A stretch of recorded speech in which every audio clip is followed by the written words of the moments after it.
You will need bacon, a little parsley, some roughly chopped garlic, chopped onions, around 50 milliliters of cream for moisture, beaten egg yolk, and some Parmesan cheese. Great! Now that we have collected our ingredients, let's look at the different tools and equipment required. One medium-sized saucepan, a pasta strainer, a flat wooden spoon, and a bowl, a gas range. Now we're ready to cook some tasty carbonara. To start off, place the medium-sized saucepan on the gas flame. Drizzle in some olive oil and allow it to heat up. When the oil is hot enough, add the chopped bacon into the saucepan.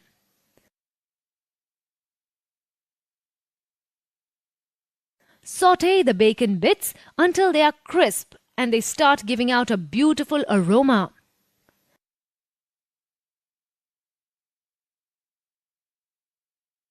Now it's time to add in the garlic and onion.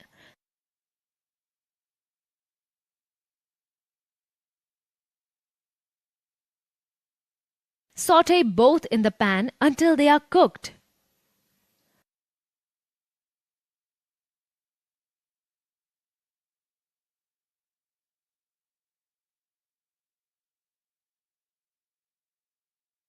Add a dash of cream to give it a little moisture, but not more than 50 milliliters.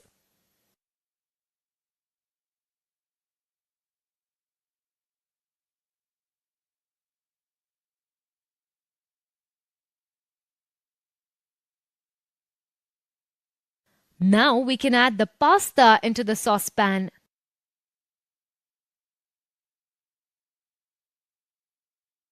At this point, your carbonara will become dry.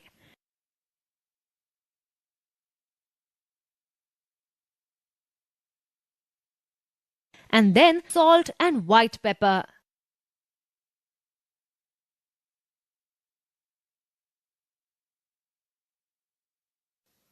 Incorporate the ingredients well and then take the saucepan away from the heat. Add egg yolks into the saucepan.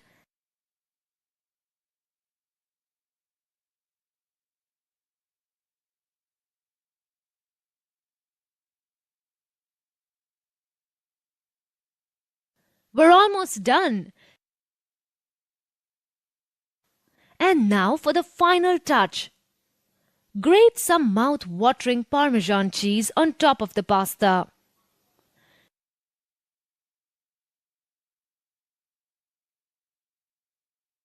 That's all there is to it. Arrange the pasta on a plate and it's ready to serve.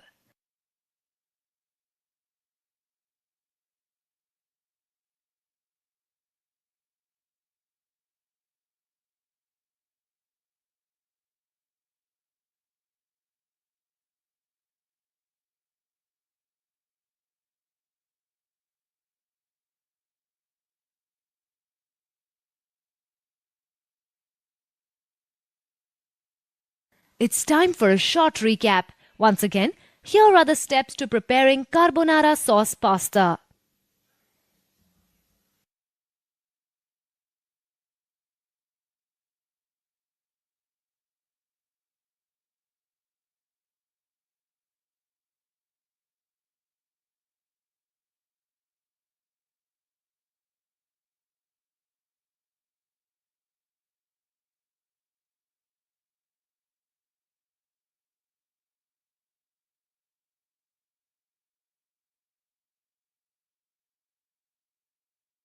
Now let's move on to the preparation of the cheesy Alfredo sauce. But before doing that, let me ask, do you know why it's called the Alfredo sauce? Well, the Italian restaurateur Alfred Di Lelio named the rich creamy cheese sauce after himself when he started serving it with a fettuccine pasta in his restaurant.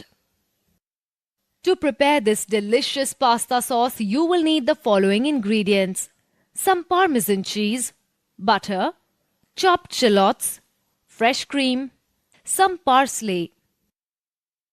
You will also need the following tools and equipments: gas range, a medium pan, a flat wooden spoon to stir the sauce, a blancher, and a bowl to serve it in. Do you have everything that is needed for the Alfredo sauce? Okay then, let's start with the preparation. To begin, light the gas range as usual and place the pan on it.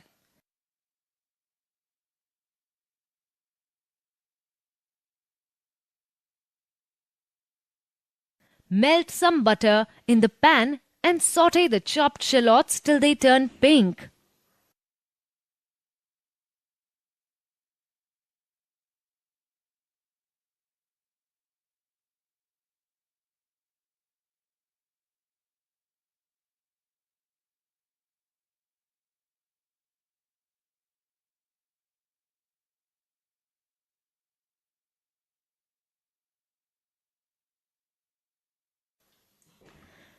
Next, add the fresh cream and reduce till the mixture is thick or till it reaches the desired consistency.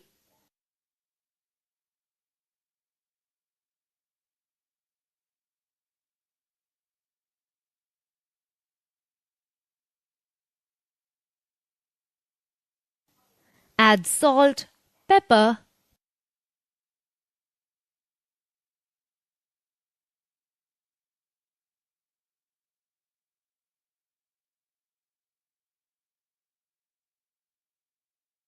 some Parmesan cheese,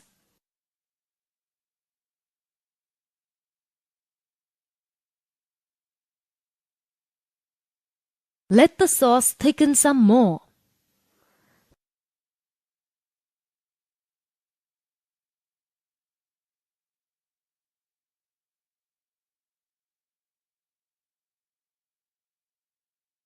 That's it. Your Alfredo sauce is ready to be served with the desired pasta.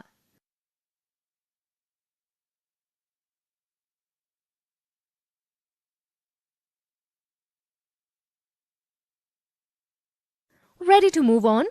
Great. But before that, here's a quick recap of the whole process. Have a look then.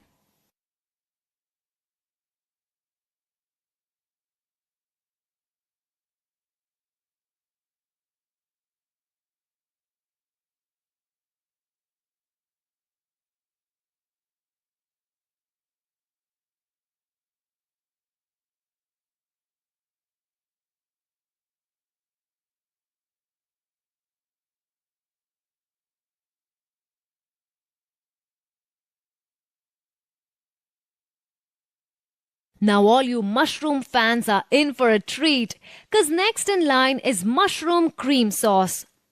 Mushroom and pasta is a match made in heaven. So let's get right to cooking this divine dish. First, we need to collect the lovely ingredients. You will need any kind of mushrooms, shiitake mushrooms, button mushrooms, morels, or even truffles, some cream, cheese of your choice, a few chopped onions, some thyme, a little butter, and demi-glace sauce. You can't cook without the right tools and equipment. Let's see what we're going to need. Gas range, one medium-sized saucepan, a flat wooden spoon, and a bowl. Let's not waste any more time. We have pasta to prepare. Let's begin. First, place the pan on the gas flame. Add some butter and allow it to melt.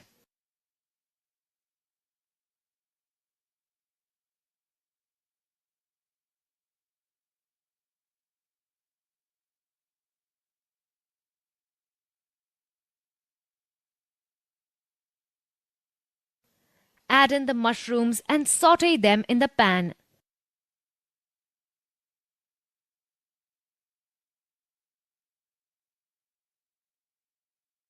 They need to cook until they completely lose their water content.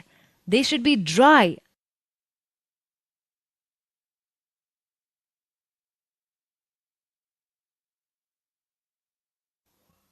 Add in the cream. Now you need to allow the contents of the saucepan to reduce until they are thick.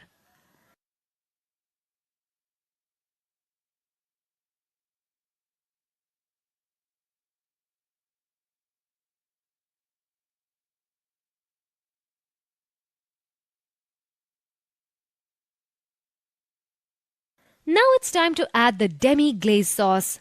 This will help the sauce to thin out.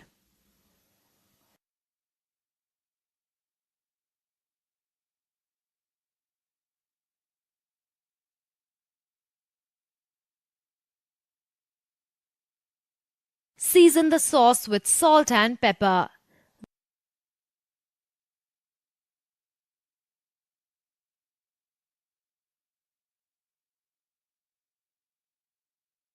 Generous amount of grated cheese.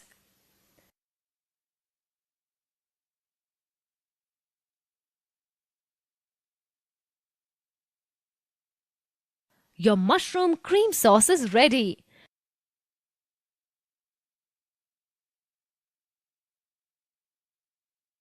Now you just have to serve it with the pasta of your choice.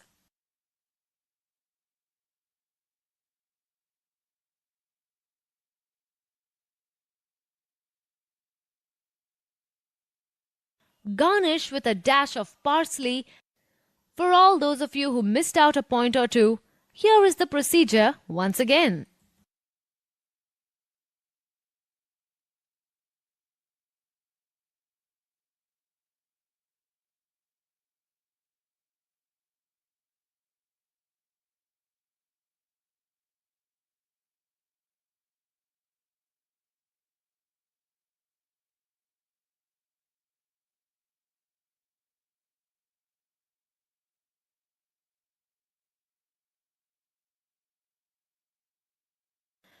So far, we have seen a lot of thick, rich pasta sauces. All of you must be under the impression that pasta is a very heavy dish. Well then, you'll be happy to know that pesto sauce is fresh and light. And it's absolutely delicious too. To prepare pesto sauce, you will need a few basil leaves, some pine nuts, garlic, olive oil, parmesan cheese, and salt and pepper to taste. Now the tools and equipment. You will need a mixer grinder, gas range, and a bowl. Also a perforated spoon and a pot. Now that everything is in place, let's start cooking. We will start by blanching the basil leaves.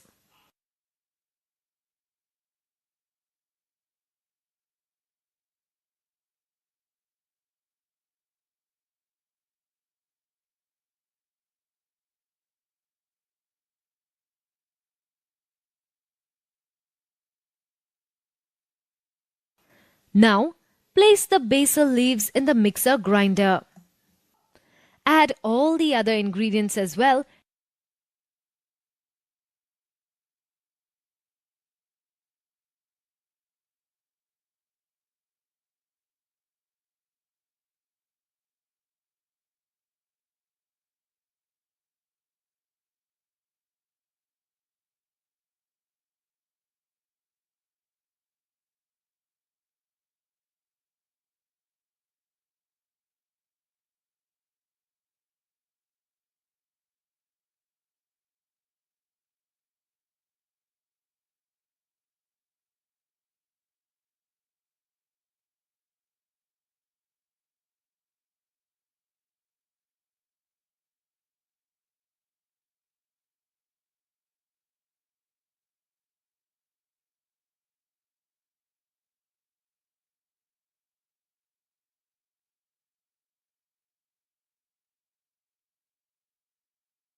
Grind the ingredients together for a few seconds.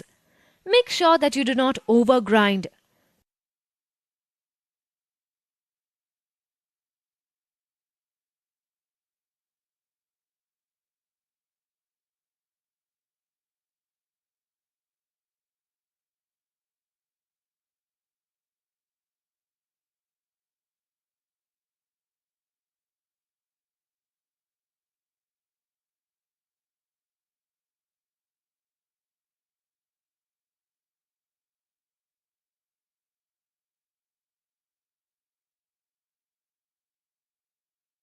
You can serve pesto either hot or cold.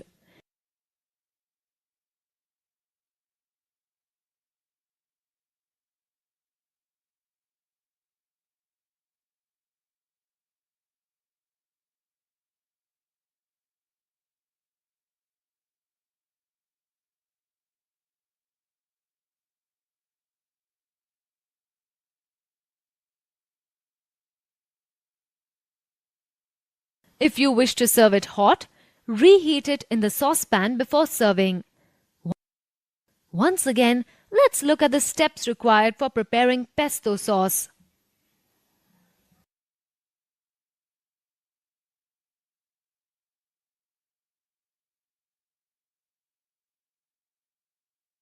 Now let us look how to prepare the pasta. Ready for it? The tools and equipment needed are gas range and a bowl, wooden spoon, a frying pan. Now let us take a look at the ingredients needed. Pasta, pesto sauce, basil leaves. Now let's prepare the pesto sauce pasta. Light the gas range and place the non-stick pan on it. Add the pesto sauce.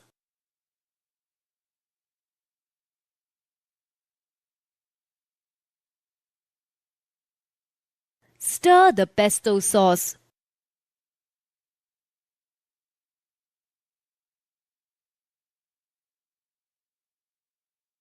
Add some fresh cream.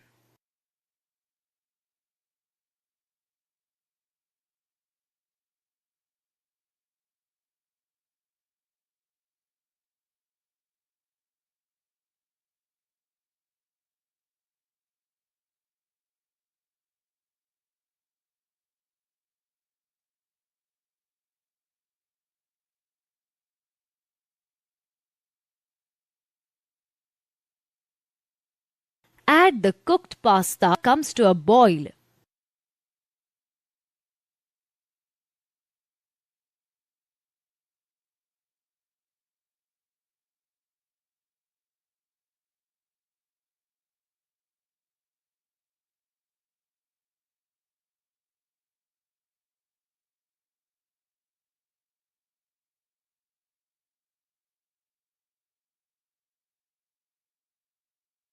Season with salt and pepper.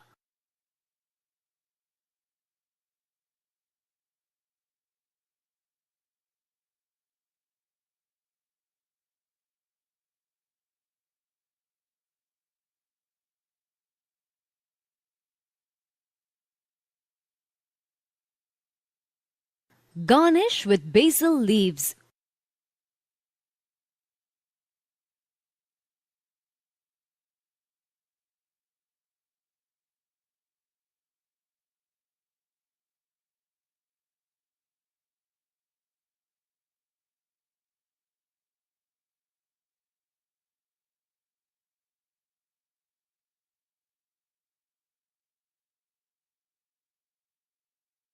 See, the recipe is quite easy. Still, let us take a quick recap.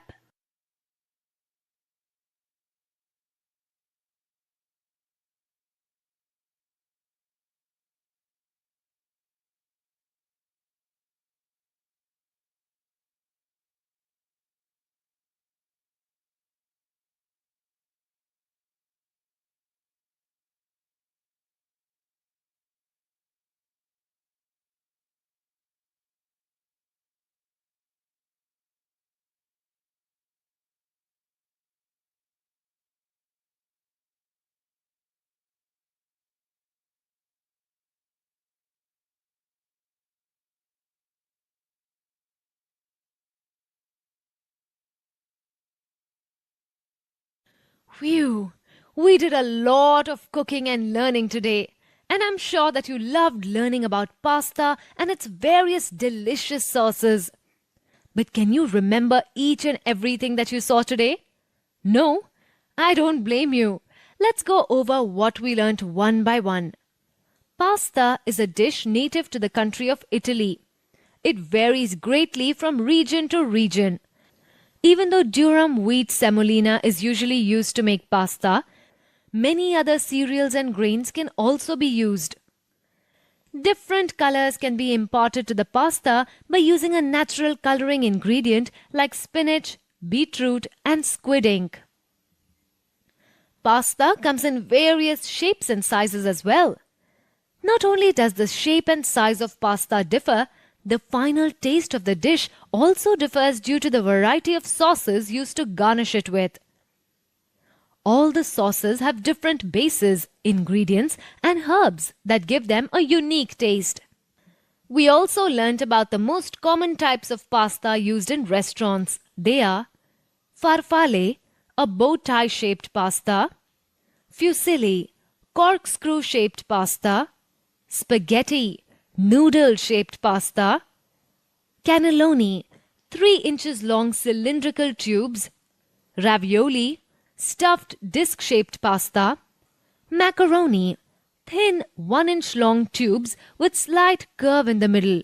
Tomato-based pasta sauces were then introduced. These were concasse, pulp of tomato without seeds or skin, arrabbiata, concasse spiced up with red chili flakes and extra garlic, napoletana, tomato sauce pepped up with bay leaf, oregano, thyme, and crushed peppercorns, bolognese, tomato puree, tomato sauce, and beef mince. Then we learned to prepare the famous cheesy Alfredo sauce, which contains both Parmesan and cheddar cheese. Mushroom sauce is another cheese and cream-based sauce, button mushrooms preferred. Pesto is a simple green sauce made using cheese, pine nuts, and basil leaves, among other things. Working in a professional kitchen is very stressful. There are no two ways about it. But what makes all the difference is your attitude. Let's see what Kabir can do to adopt the right attitude. These are good clean cuts, Kabir. Very good work. You have improved a lot in the last few months. Thank you, Chef. I've been very lucky to have help and encouragement from everyone. That's the spirit. Lesson 1 is to be humble. Whether you are peeling potatoes or cooking for a very important guest, your job is equally valuable. In a kitchen, no job is big or small. You must do whatever job you are assigned to happily. Hey Kabir, we're heading out. Isn't your shift over? Yeah. Almost done. Just want to clean up my station before leaving. Oh, okay. See you guys.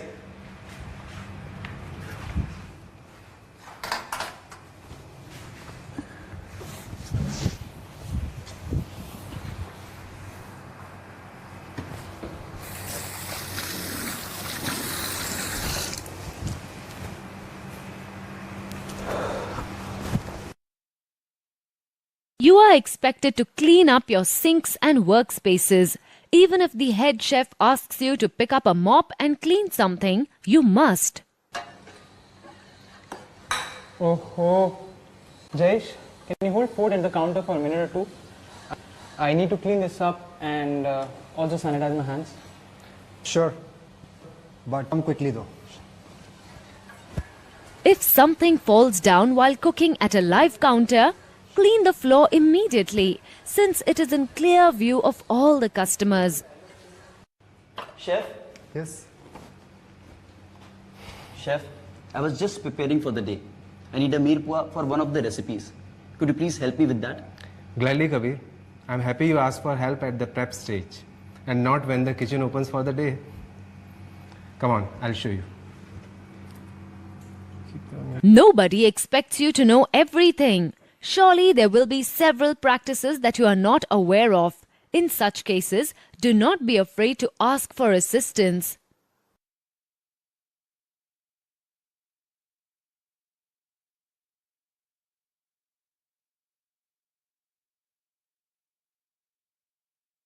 Hey Sheetal, you look like you could take a break from this caramel. I have just taken a break. Let me stir it. You can go and have water or chai. Thank you, Kabir. I really need the break. I haven't even had my lunch today. Thank you, Kabir. In a kitchen, it's all about joint efforts. Especially when it comes to dealing with peak hour demands, you will have to put in extra efforts.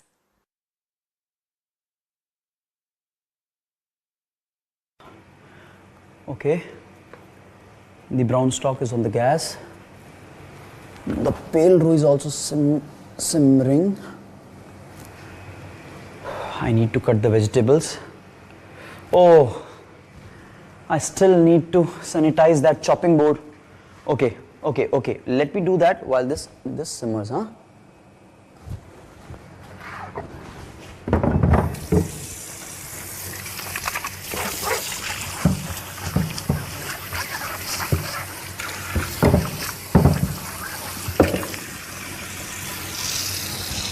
Oh no, the brown stock.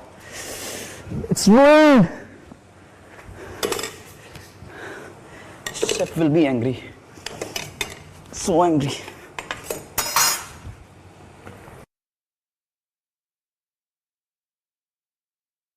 Multitasking is nothing but handling many things at once. However, it is a skill that develops over time. In your initial period in the kitchen, do not bite off more than you can chew, or the results will be disastrous. Start slowly. Club together tasks that do not need you to constantly look over them. Remember, friends, these are some very important tips I've given you. Have a look at them once more so that you don't forget. Firstly, you must always be humble. No task is beneath you. Secondly, be clean. A messy workspace will just make you less efficient. Don't be afraid to ask for help, especially when you don't know what you're doing. It's better to be safe than sorry. Next, cooperate with your colleagues. You'd be surprised at the wonders you can do together. And lastly, multitask. Make sure you use each second of your time well. However, please ensure that you do not overburden yourself. Now let's go back and have a closer look at what actually happened there. Aha! Did you see what our waiter and chefs did here? He did not ask the guest specifically what kind of sauce she wanted with pasta. The steward did not give a KOT, kitchen order ticket, to the chef. In turn, the chef did not confirm the order with the steward, which resulted in a wrong order, an unsatisfied guest. Always accept orders by KOT and never ever verbally. When she mentioned it, the waiter tried to pass it off as a mistake on her part. These kinds of mistakes are completely unacceptable in a restaurant as they are very avoidable. I'm sure that you will never want to repeat such mistakes in future. So, let's learn the basics of good communication skills. Let's start with interdepartmental communication. You should always convey the instructions given to you in the briefing at the start of the shift to the chefs in the next shift. Maintain the kitchen board for writing generic instructions for all. Maintain the kitchen board for writing generic instructions for all and for writing the out-of-stock ingredients. Keep a track of requirements of any special guests like heart patients, diabetics, and such. Be careful in conveying and receiving the orders and requirements of guests. Be clear about all the conditions and special requests. For good interpersonal communication skills, you should follow these simple rules. First, you should always be careful in conveying and receiving the orders and requirements of guests. Confirm the order with the person who gave the order in case of any confusion. Always ask the head chef if you have a doubt regarding a certain recipe or method. Be very clear in understanding of the instructions. Do not make assumptions about the order or the recipe. When talking to the guests or conveying a message, always be polite. Do not be inconsiderate of guests' demands. Armed with these tips and tricks, you shouldn't have any problems with communication. In case you missed any tips, here they are again. Before you test your skills and knowledge in this area, here's a quick summary of the entire module. First, let's talk about basics of communication. Communication can be verbal or non-verbal. Non-verbal communication can further be divided up into written communication, sign language, and body language. Apart from this, communication in kitchen can be classified into two types: interpersonal communication and interdepartmental. In order to avoid any gaps in communication and understanding, all you need to do is follow a simple set of rules. Have a look. Let's go back to that scene and see how the junior chef could have handled the situation better. Hi. I'd like to have pasta in red sauce and vegetable salad with yogurt dressing. Oh, I'm sorry, ma'am. We don't have vegetable salad with the yogurt dressing. Okay, but I'm sure you can arrange for one serving with yogurt dressing. I'm sorry, ma'am. We don't have vegetable salad with the yogurt dressing as of now, but maybe you can try vegetable salad with vinaigrette dressing. No thanks. I don't want to try whatever dressings you have. I want the one with yogurt dressing only, okay? Ma'am, if you don't mind, if I may suggest, our Mediterranean salad is the most popular accompaniment with pasta. No thanks. I don't want any of your suggestions, okay? I know what I want to eat, so bring what I've asked for. Ma'am, as I told you before, it's not possible for us. It's not in the menu, so... How dare you refuse to serve me? Don't you know who I am? Is this the kind of customer service you guys offer? Call your manager. I'll complain to him about this. Ma'am, I understand your problem. If you can wait for a little bit, I will call my senior chef and he will attend you in a while. Thank you.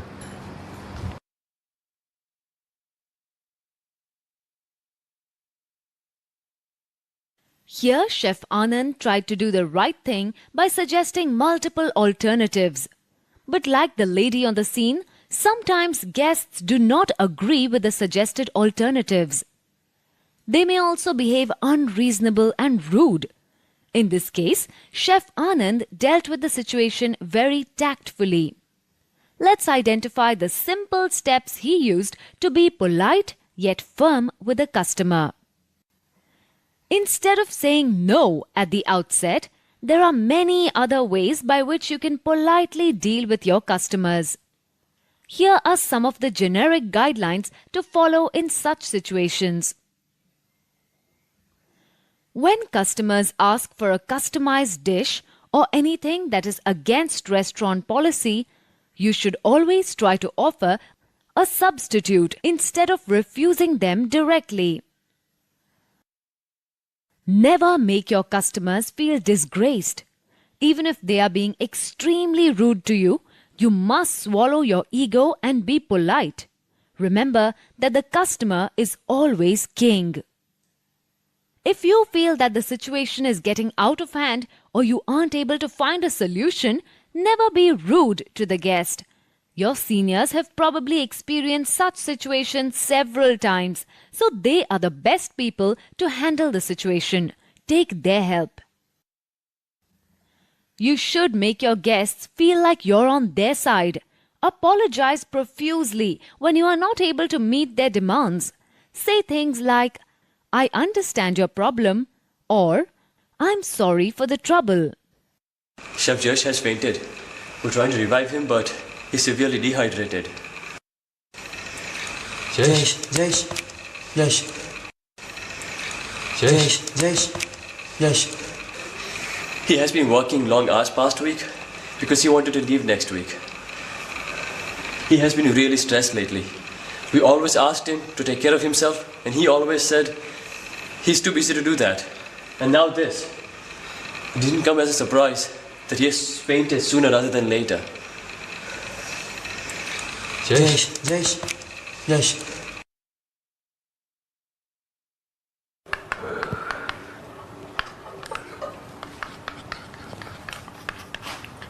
Chef Jash, what are you doing? That is not salt. What? You're supposed to put salt in that pulao, not sugar. Sorry, chef. I'm just sleepy today. Couldn't sleep well last night. Reached home late after my last shift and left early for the first shift today. Don't apologize to me, but you need to take care of yourself. Get enough sleep at night so you are fresh when you come to work. I'll remember that.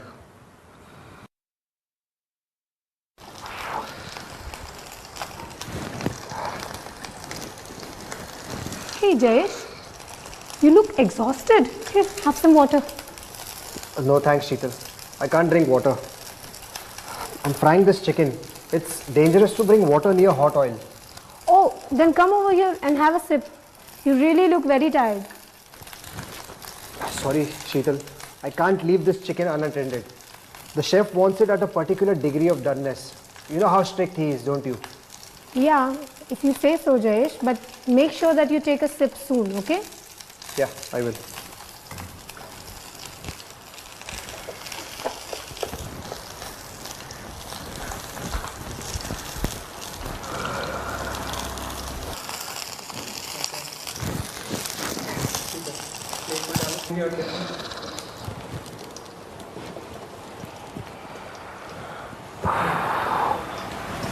Jayesh, here is an urgent pasta order for table number 15. I need you here right now.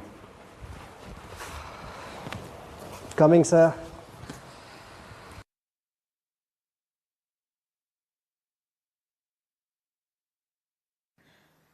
Did you see where Chef Jayesh went wrong, friends? These are just a few reasons people could get stressed in a commercial kitchen. Several things could become stressors based on your personality type. Now, before we move on, let's summarize all the things that you should do in order to avoid stress. You must always get at least 7 hours of sleep to function properly during the day. Always take small sips of water at regular intervals to stay hydrated while working in the kitchen. Never miss your meals or ignore hunger. This will only lead to weakness and nausea later on.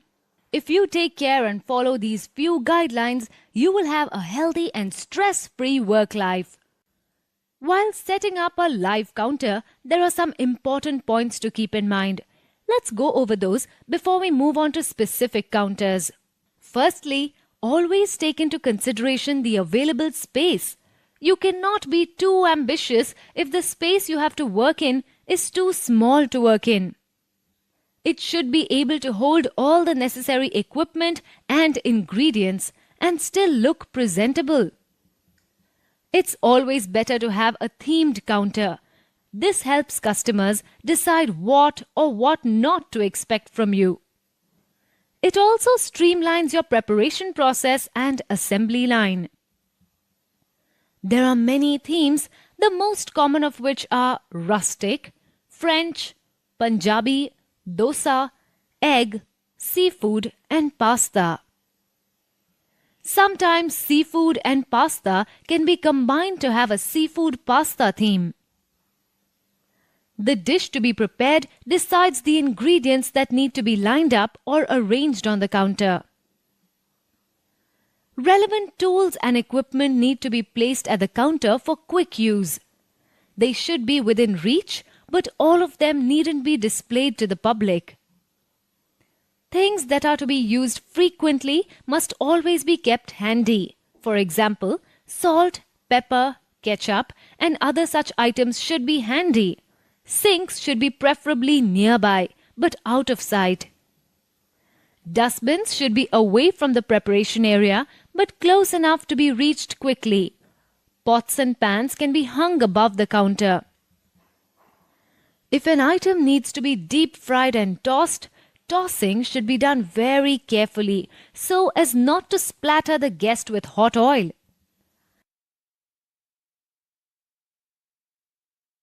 If you just keep the above considerations in mind, I'm sure you can set up excellent, perfect live counters and serve great meals to your customers.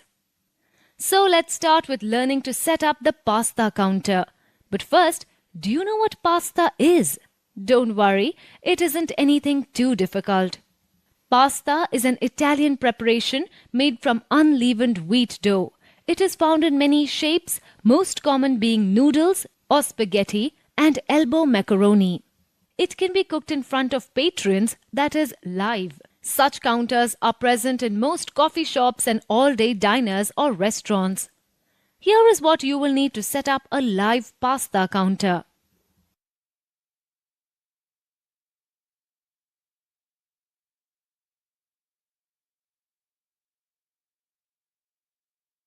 Minimum 2 or 3 types of pasta, for example, fusilli, farfalle, spaghetti, etc. Minimum 2 or 3 white sauces, for example, tomato-based sauce, white sauce, or bolognese. Depending upon what the chef chooses, you can have more than 6 types of toppings and add-ons. The most common ones include dices of capsicum, florets of cauliflower, baby corns, and corn kernels, pieces of chicken, lamb, or seafood. You should also have certain props pertaining to the cuisine that your counter is about. For example, you can have fish bowls full of raw pasta of different shapes, for aesthetic as well as practical reasons. At least 3 non-stick pans are mandatory. Adequate ladles and spoons, a blancher to blanch the vegetables and pasta, a gas range to cook on. Some cuisine-related condiments, which in this case would include oregano, chili flakes, parmesan cheese, Gouda cheese, salt, pepper, etc.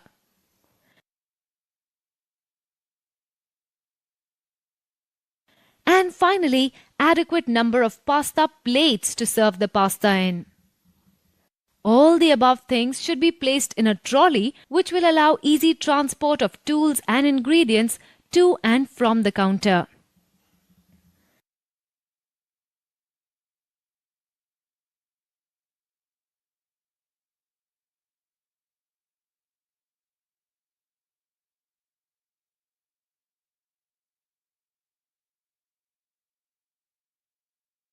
The counter should be cleared of any and all of the above tools and ingredients after the facility has been closed. Recall the process of setting up a live pasta counter.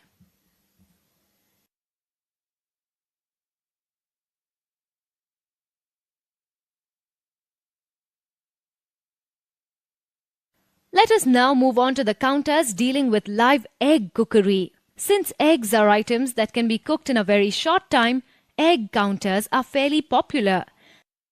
These can be found in almost all coffee shops and all-day diners or restaurants. To set up an egg counter, you will need a gas range to cook on, a non-stick pan, a saucepan, a wooden ladle, a perforated spoon, some condiments like salt, pepper, parmesan cheese, etc. to add that added flavor to the dish. Adequate number of beaten eggs. Typical toppings used in egg cookery like finely chopped tomatoes, onions, mushrooms, capsicum, green chilies, ham, bacon, chicken, cheese, to name a few. You will also need enough number of plates to serve the dishes in, along with aesthetic and practical props like baskets of whole vegetables and fish bowls full of vegetables. All the above things should be placed in a trolley, which will allow easy transport of tools and ingredients to and from the counter.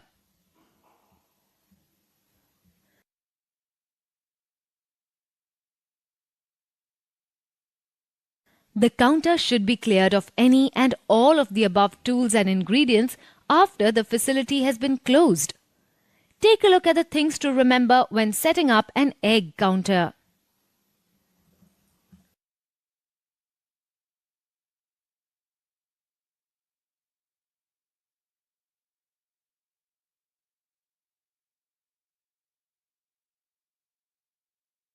Just like eggs, another dish that can be cooked live is the South Indian delicacy, dosa.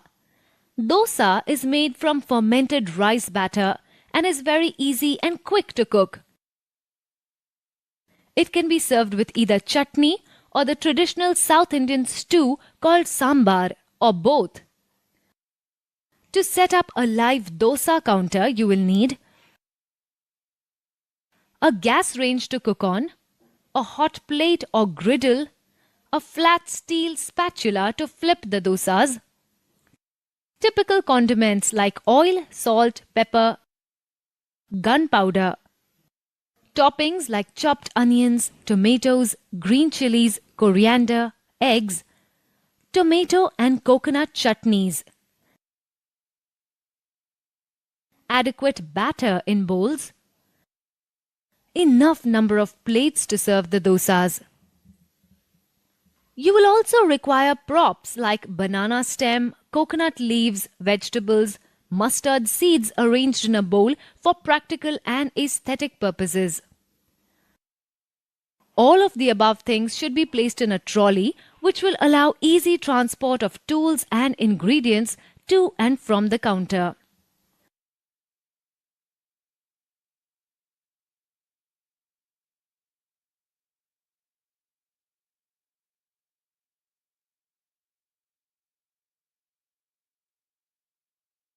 The counter should be cleared of any and all the above tools and ingredients after the facility has been closed. Here's a quick recap of what goes into setting up a live dosa counter.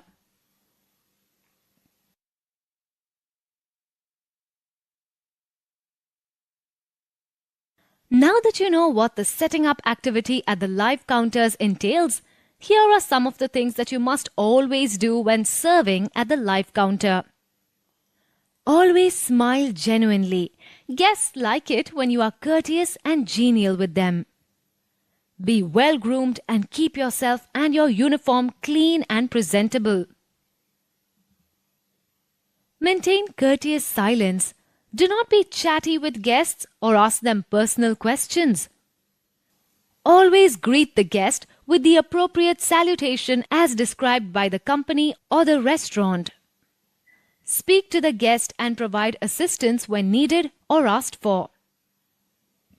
Always pay attention to what your guests say. Maintain the temperature of the food as required. Do not let the food enter the danger zone, as that can be hazardous to your customers' health. Always keep your work area neat and tidy.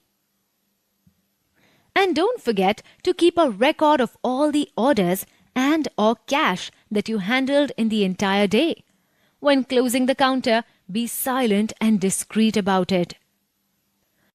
Now, here are some of the things that should never be done at live counters. You must never refuse the guest anything as far as possible. If something is outside of your capacity or capability, seek the assistance of seniors. Never raise your voice when speaking to the guest.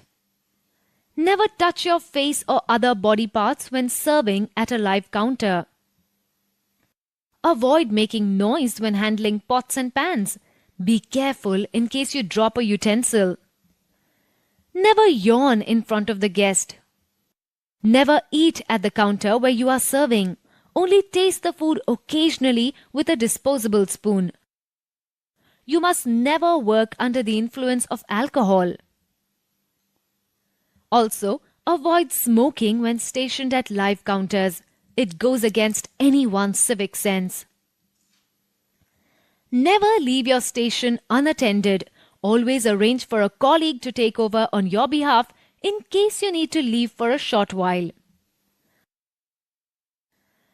It must be so much fun working at a live counter, mustn't it? I know you're all raring to work at such an exciting place where you get to interact with the guests directly.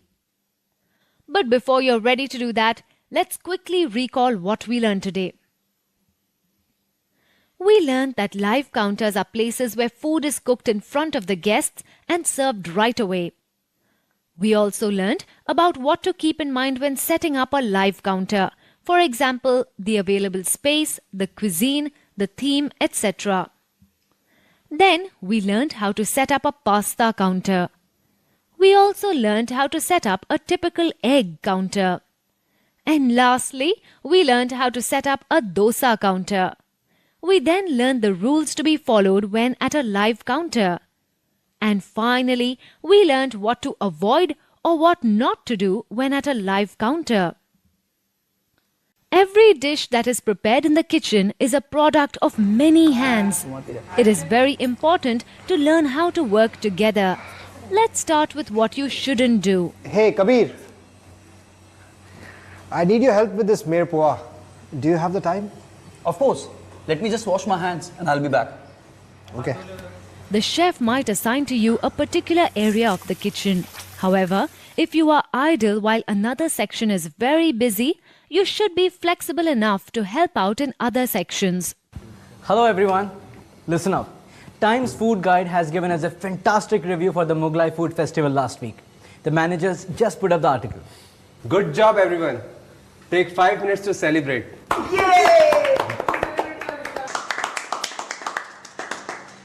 Every restaurant aims to please its guests. When it is successful in this, the guests lavish their praises upon it. In such cases, do not simply take all the credit. Inform your other team members too. Not only is it a huge encouragement, but the otherwise ignored members of the team will also feel important. Hey Jayesh, can you please wash that saucepan for me? I need it urgently. Sure. Let me get someone to keep an eye on this sauce. Today, the world is completely customer driven. If you don't give your guests what they want, they will simply patronize another restaurant. So, instead of fussing over helping out in another section or doing menial jobs, your actions must be guided by the ultimate goal of making the customer happy. For example, even if you're asked to wash dishes, you should do it happily, knowing that it will contribute to the dining experience of the guest. Oh my God. I can't believe I have to make all these dishes in 20 minutes. Shit, the sauce. Jayesh, you look really stressed here. Need some help? I can watch the sauce. Sheetal will be done with the stock in a minute. She can also help you with the dip. Yes, Jayesh, I'll be there in a minute. Thanks. I could really use the help. Doing a dish completely on your own is a very stupid idea. Not only is it difficult, but it will also take too much time.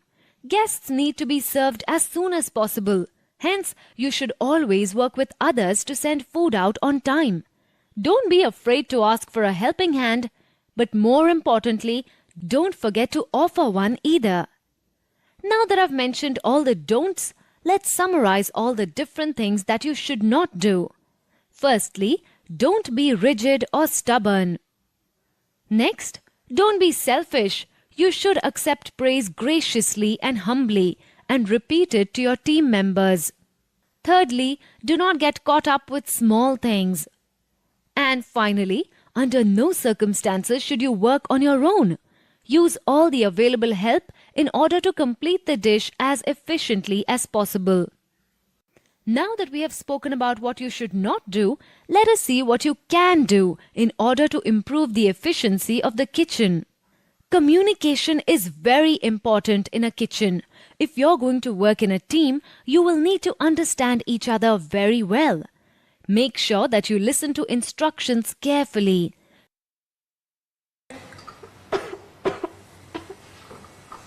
Hey, you look very ill. Why don't you take the rest of the day off? I'll check on your shift so that there are no issues in the kitchen. Thanks, Kabir. That will be wonderful. Let me just explain what was assigned to me. This thing that I was doing. Okay. So, occasionally, members of your team might be sick or delayed due to emergencies. The hospitality industry is very labor sensitive. You must be willing to put in extra hours to cover their absence. Hey everyone. We have recently had a slightly negative review about the buffet breakfast spread. The review said it was too boring. So we will need to rethink our approach. Chef, I have an idea. What if we introduce fusion style dosas at light dosa counter? or we can vary the themes of the breakfast every day, like continental on Monday, Indian on Tuesday, American on Wednesday and such. Good. They are both great ideas. Let's discuss this some more. And someone please make the notes. Look at the papers. In any workplace, problems are bound to crop up. However, in the chaos of the kitchen, there is very little opportunity to take up these problems. Hence, you must always bring up problems for discussion during briefings. Remember, you are a part of a bigger team and your main purpose is to deliver excellent food and service to your guests. This includes working efficiently and cleanly. Everything that you must do in the kitchen should be done while keeping the customer in mind. One more time, here are the important tips for teamwork. A good team needs to have good communication, ask questions, respond loudly, and do everything to make sure that you communicate effectively. In a team, when one member is hurt, the others fill the gap. The same concept applies in the kitchen. Next, you need to discuss problems. Since it is impossible to do so during service hours, take time out during briefing sessions to bring up points of concern. Last, but certainly not the least, is to keep in mind the ultimate goal, pleasing the customer. So, after this lesson on teamwork, I hope you've picked up a few points. Let's look at the do's and don'ts once again. Do. Be communicative. Fill in for others. Discuss problems. Keep in mind the ultimate goal. Don't. Be rigid. Be selfish. Get caught up with small things. Work alone. Ajit, क्या तुम बीमार हो? अगर नहीं, तो तुम आशा करूं कि शेफ क्या? अपनी बात पूरी करो जयेश। मैं जानता हूं कि मुझे जयेश को ऐसी स्थिति में नहीं देखना चाहिए। और अजीत, यह मत सोचना कि मैंने तुम्हें छींकते हुए नहीं देखा है। तुम्हें उस काउंटर को नए आइटम्स के साथ फिर से तैयार करना होगा। और जाकर शीशे में अपना चेहरा देखो। मुझे खेद है शेफ, आज मैं जल्दी में था क्योंकि मुझे यहां पहुंचना था। इस तरह से आने के लिए कोई बहाना मत बनाओ। अगर तुम्हारे रहने और कपड़े पहनने के तरीके से यदि केवल तुम पर फर्क पड़ता तो मैं जाने भी देता, पर रेस्टोरेंट के मामले में ऐसा नहीं चलेगा। मेरे पास तुम्हें समझने का समय नहीं है, पर हम इस पर बातचीत करेंगे। जयेश, कृपया किसी को वहां काउंटर साफ करने के लिए कहो और अजीत को स्वयं को साफ करने में मदद करो।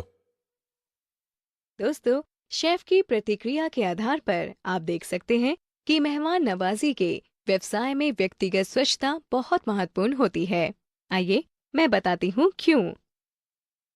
रेस्तरां व्यवसाय लोगों पर आधारित होता है, इसलिए एक कुक या शेफ की व्यक्तिगत स्वच्छता का असर सीधे सीधे ग्राहक की सेहत पर पड़ता है। व्यक्तिगत स्वच्छता फूड पॉइजनिंग और भोजन से जुड़ी बीमारियों को दूर रखने के लिए बहुत महत्वपूर्ण है। बहुत सी संक्रमित बीमारियां भोज्य पदार्थों से फैलती हैं। बैक्टीरिया और अन्य जीवाणु भोज्य पदार्थों में उचित तापमान और समय के साथ अपना संयोजन एक आरामदायक घर बना लेते हैं।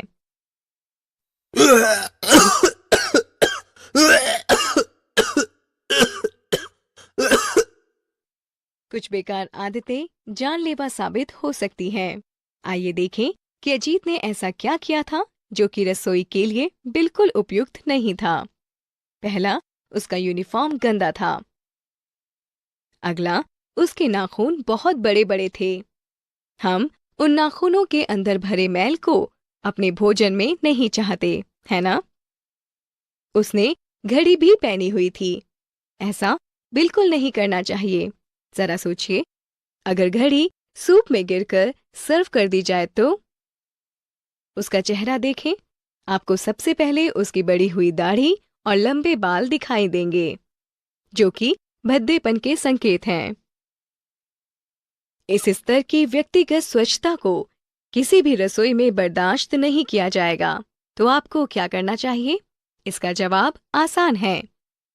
बस अपनी व्यक्तिगत स्वच्छता को बनाए रखने के लिए कुछ आसान आदतें डालें। आइए देखते हैं।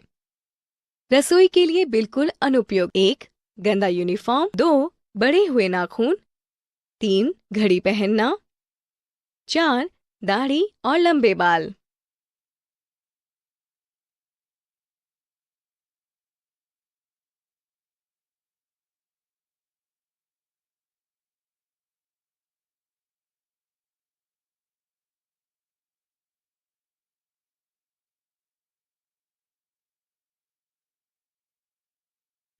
Ladies and gentlemen, now we are coming to green ratings, green buildings, green concepts, which would all entail a singular meaning of becoming more friendlier to Mother Earth.